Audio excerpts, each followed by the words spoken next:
हम आपको उस राजनीतिक संदेश के बारे में बताएंगे जो अर्जेंटीना के लोगों ने आपके लिए अर्जेंटीना से भेजा है।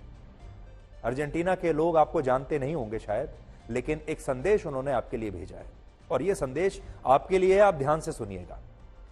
आज जब हमारे देश में राजनीतिक पार्टियां चुनावों में मुफ्त योजनाओं के बड़े बड़े वादे कर रही हैं, तब अर्जेंटीना के लोगों ने एक ऐसे नेता को अपना राष्ट्रपति चुना है जिसने यह ऐलान किया है कि वो ना तो किसी को फ्री बीज देगा, मुफ्त का कोई सामान नहीं देगा, ना कोई सब्सिडी देगा और सरकारी खर्चे में भी बड़ी कटौती कर देगा।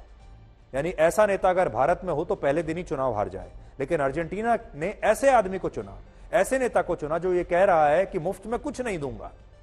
अर्जेंटीना में लंबे समय के बाद ऐसा हुआ है जब किसी उम्मीदवार ने 12% वोटों के अंतर से राष्ट्रपति का चुनाव जीता है, यानी बहुत भारी बहुमत से यह चुनाव जीता है और इस उम्मीदवार का नाम है हावियर मिले। हावियर मिले 53 साल के हैं और उन्हें 56% वोट मिले हैं, जबकि उनके खिलाफ चुनाव लड़ने वाले लेफ्ट के नेता जिनका नाम है सर्गियो मासा, उन्हें 44% वोट मिले।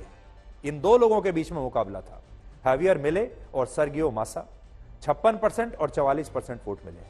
सर्गियो मासा अर्जेंटीना की मौजूदा सरकार में वित्त मंत्री थे, वहां के फाइनेंस मिनिस्टर थे और उन्होंने चुनाव से पहले अर्जेंटीना में इनकम टैक्स को खत्म करने का एक बहुत बड़ा ऐलान किया था और इस ऐलान के बाद हर किसी को यही लग रहा था कि अब उन्हें राष्ट्रपति का चुनाव जीतने से कोई रोक नहीं सकता, क्योंकि इसके बाद तो मजा ही आ जाएगा।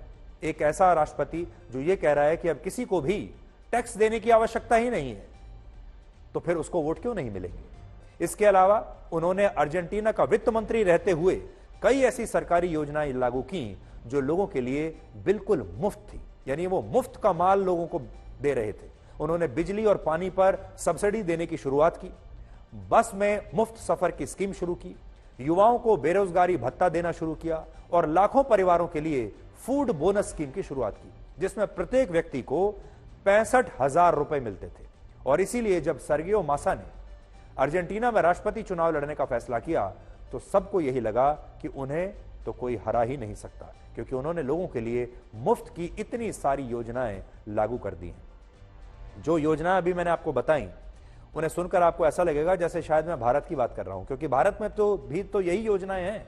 बेरोजगारी भत्ता मिलता है, मुफ्त राशन मिलता है, बस का किराया मुफ्त है और बहुत सारी बिजली मुफ्त है, पानी मुफ्त है। हर सरकार जो आती है वो कहती है कि आपका लोन भी मुफ्त कर दिया जाएगा, लोन माफ कर दिया जाएगा और बहुत सारी चीजें होती हैं। तो आपको लगेगा कि जैसा भारत में हो रहा है बिल्कुल ठीक वैसा ही वादा अर्जेंटीना के वित्त मंत्री ने इस चुनाव में किया। और वित्त मंत्री का सपना क्या था कि वो जब ये सब मुफ्त की राजनीति करेंगे और ये इतने बड़े बड़े वादे कर देंगे जिसमें वो सब कुछ मुफ्त में बांट देंगे लोगों को, तो अब वो अगली बार राष्ट्रपति बन ही जाएंगे। लेकिन जब चुनाव हुआ तो अर्जेंटीना के लोगों ने मुफ्त वाली इस राजनीति को खारिज कर दिया और एक ऐसे नेता को वोट देकर राष्ट्रपति बना दिया जो अपने नए किस्म के चुनावी वादों की वजह से अर्जेंटीना की मीडिया में भी एक विलेन बना हुआ था और जो मुफ्त वाली योजनाओं को अर्जेंटीना का असली दुश्मन मानता है।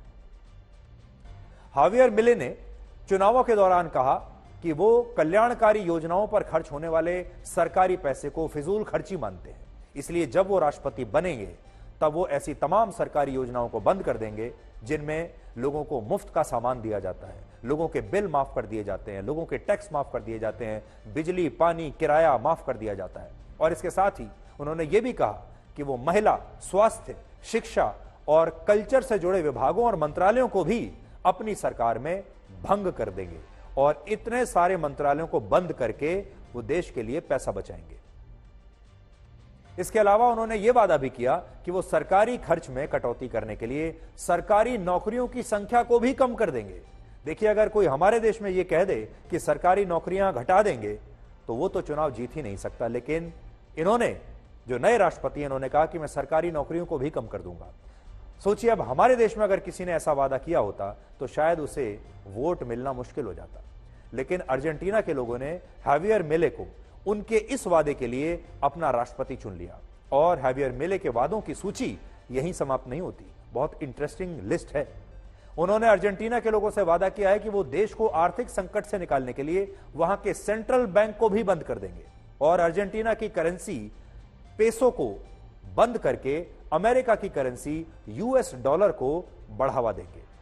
हैवियर मिले ने जितने भी वादे किए वो ऐसे थे कि उनका चुनाव जीतना सबको बड़ा मुश्किल लग रहा था, क्योंकि ये वादे बड़े सख्त वादे थे। लेकिन अर्जेंटीना के लोगों ने उन्हें राष्ट्रपति बनाकर सबको चौंका दिया। और ये इसलिए भी हैरान करने वाला है क्योंकि हैवियर मिले को अर्जेंटीना में एल लोको कहा जाता है। इसका मतलब होता है द मैडमैन, यानी ऐसा व्यक्ति जिसके सिर पर पागलपन सवार हो। तो उन्हें अर्जेंटीना के लोग अक्सर पागल आदमी कहते हैं। हैवियर मिले जब अर्जेंटीना में राष्ट्रपति का चुनाव लड़ रहे थे तब वो अपनी रैलियों में और अपने कार्यक्रमों में अपने साथ एक आरी लेकर जाते थे। ये देखिए, ये आरी जो उनके हाथ में आपको दिखाई दे रही है, और वो कहते थे कि ये आरी इस बात का सबूत है कि वो सरकार के खर्चों में कटौती करने के लिए पूरी तरह से प्रतिबद्ध है और वो अर्जेंटीना को फिर से एक अमीर देश बनाना चाहते हैं। और जब वो आएंगे तो वो जो बेफिजूल जो सरकारी खर्चे हैं, सरकारी खर्चों पर ये आरी चला देंगे और उन्हें कट कर देंगे। अभी अर्जेंटीना की स्थिति यह है कि जो महंगाई दर इस समय भारत में 5% से भी कम है, वही महंगाई दर अर्जेंटीना में 143% है। सोचिए, अर्जेंटीना में 143% महंगाई दर और भारत में 5% से कम। 4 करोड़ 60 लाख की आबादी वाले अर्जेंटीना में लगभग 2 करोड़ लोग ऐसे हैं जो गरीबी रेखा से नीचे हैं, यानी लगभग 40% लोग गरीबी रेखा से नीचे हैं। और अभी अर्जेंटीना की सरकार पर भारतीय रुपयों में लगभग 34 लाख करोड़ रुपए का कर्ज है। और यही वजह है कि इस बार अर्जेंटीना के लोगों ने हैवियर मिले को अपना राष्ट्रपति चुना, जो पहले एक म्यूजिशियन रह चुके हैं और पहले एक अर्थशास्त्री भी थे और सिर्फ 3 साल पहले ही वो राजनीति में आए हैं। वो म्यूजिक कॉन्सर्ट भी करते थे, जिसकी तस्वीरें हम आपको दिखा रहे हैं। बड़ी इंटरेस्टिंग पर्सनैलिटी है उनकी। यहां समझने वाली बात यह है कि अर्जेंटीना में अब तक वही नेता राष्ट्रपति का चुनाव जीतते रहे हैं जो फ्री बीज की बातें करते थे, जो मुफ्त की राजनीति करते थे।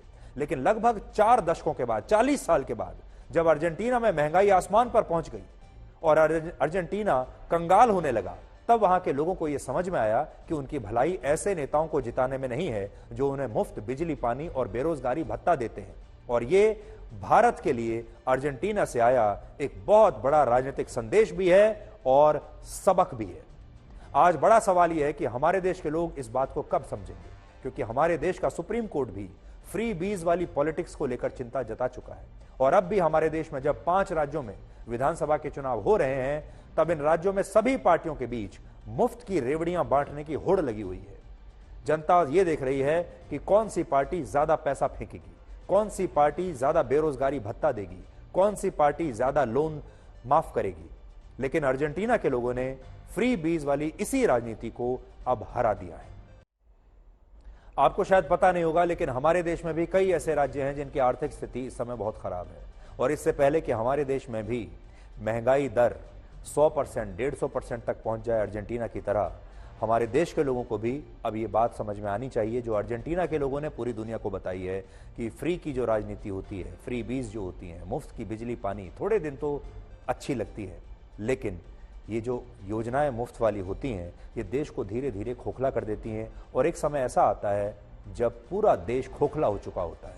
और जब देश ही खोखला हो गया तो आप उस देश के नागरिक के तौर पर आपका परिवार और आपका जीवन भी उतना ही खोखला होगा जितना कि आपका देश खोखला है। ये बात समझने में अर्जेंटीना को लगभग 40 साल लग गए, क्योंकि जब इस तरह की फ्री की राजनीति, फ्री बीज शुरू होते हैं तो ये बात समझते समझते देश को कमजोर होते होते, देश को खोखला होते होते 30-40 साल लग ही जाते हैं। और तब लोगों को अकल आती है, जो कि अर्जेंटीना में हुआ है। हमारे देश के लोगों को भगवान ना करे कि ऐसी स्थिति कभी देखनी पड़े, लेकिन अर्जेंटीना के लोगों ने जो आज आपके लिए संदेश भेजा है उसे एक बार गौर से सुनिएगा जरूर।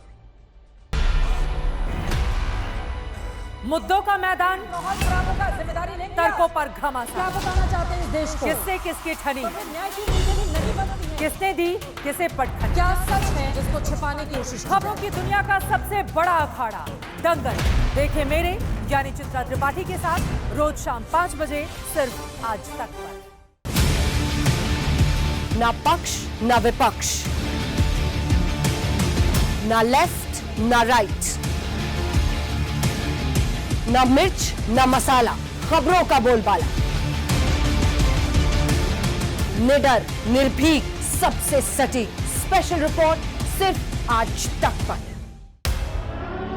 एयर रेड के ये सायरन समय समय पर आपको सुनाई देते हैं। शौर्य की, भारत और चीन के बीच लगातार साहस की, तनाव के सभी बाढ़ग्रस्त इलाकों का हवाई सर्वेक्षण किया है। सरोकार की, गाजीपुर में किसान से बातचीत करें। संघर्ष की, कश्मीर को आगे बढ़ना होगा। संयम की, भावनाएं भड़की या दंगे भड़काए गए। सवालों की, जनता के लिए, जनता के द्वारा, जनता की दस्तक। श्वेता सिंह के साथ सिर्फ आज तक पर।